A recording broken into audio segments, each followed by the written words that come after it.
Reporting on the games you love by people who love to game. The MMO Reporter Network.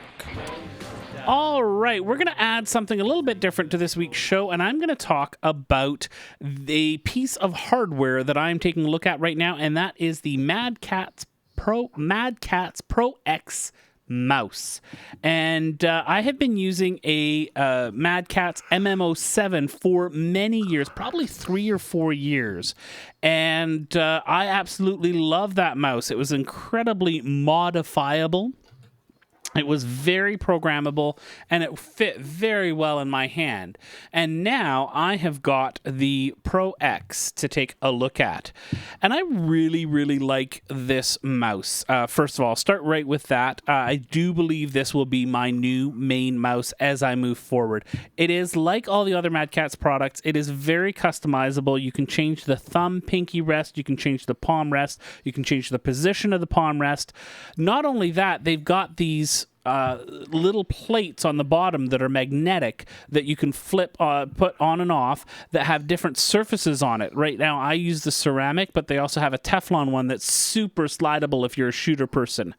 Speaking of shooters, if you are all about the mouse sensitivity and you are the type of person to play with your settings on your mouse, they actually have 3 different swappable sensors that you can take in and out very, very easily, and they change the sensitivity of the mouse setting.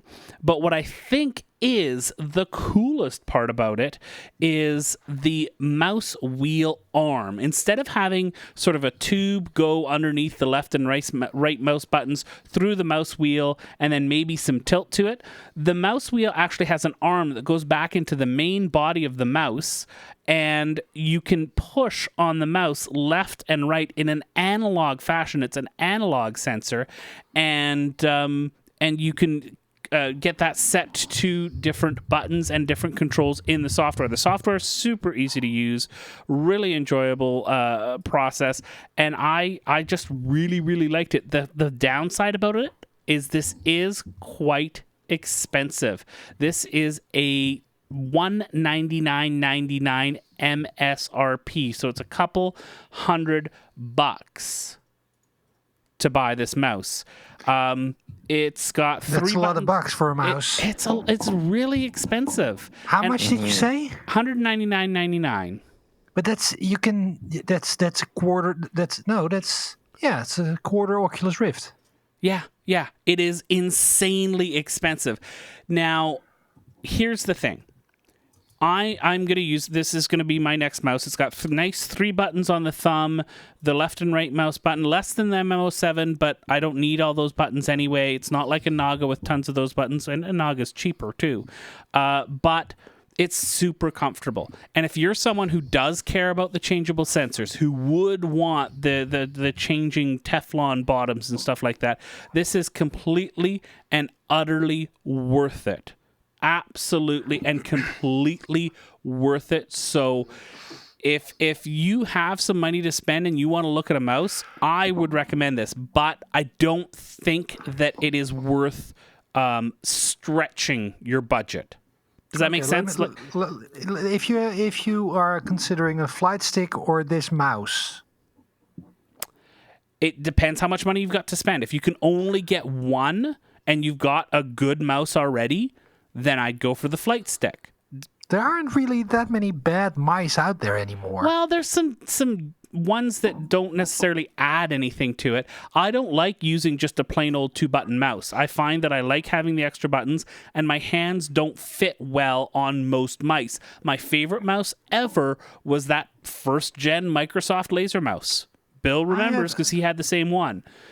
I have a 20 euro Trust gaming mouse, a GXT25. Yeah. And it has 2 years of warranty. It broke actually after a year, and I got a free replacement from the store with no questions asked. Yeah. So, but it's fine. I just can't imagine myself ever. I mean, I talked to somebody yesterday who considered buying a $1,200 dining room lamp. Oh. And for me, a $200 mouse falls into that category. I wouldn't. I don't The think- moment that I can spend $200 on a mouse and not even and actually think that is something I would that would have to be a really big star before I can do that. I don't think it's a necessity. I think it's a luxury, and I think anyone who can afford the luxury will be happy with the purchase. How's that?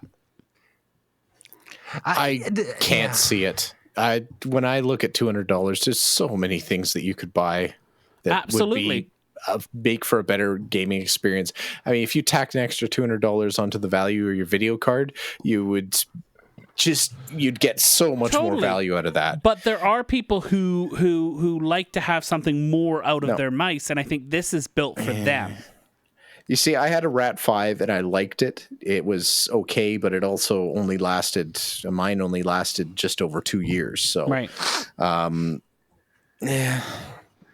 If you're competitive I would not, in MOBAs or shooters or even some PvP sort of stuff, really competitive stuff where your mouse control matters, I would not, if I had $200 where I could spend it on something and I could afford that luxury, I would not regret the purchase by having had the chance to play with it. I think that's the big thing. It's not whether or not you would buy it. It's, for me at least, because I couldn't afford $200 for a mouse. If I was paying for this myself, it was a review unit from Mad Catz. If I was paying for it myself, I wouldn't buy this. But if I had an abundance of income and I could afford it and I bought this, I wouldn't take it home and be disappointed with it. I would be incredibly happy with it.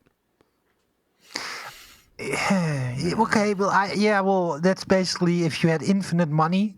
But But there's some mice that I didn't like that were equally as expensive, like the WoW mouse. I thought it was okay, right? I think it's a matter of diminishing returns. I mean, at a certain point, it doesn't.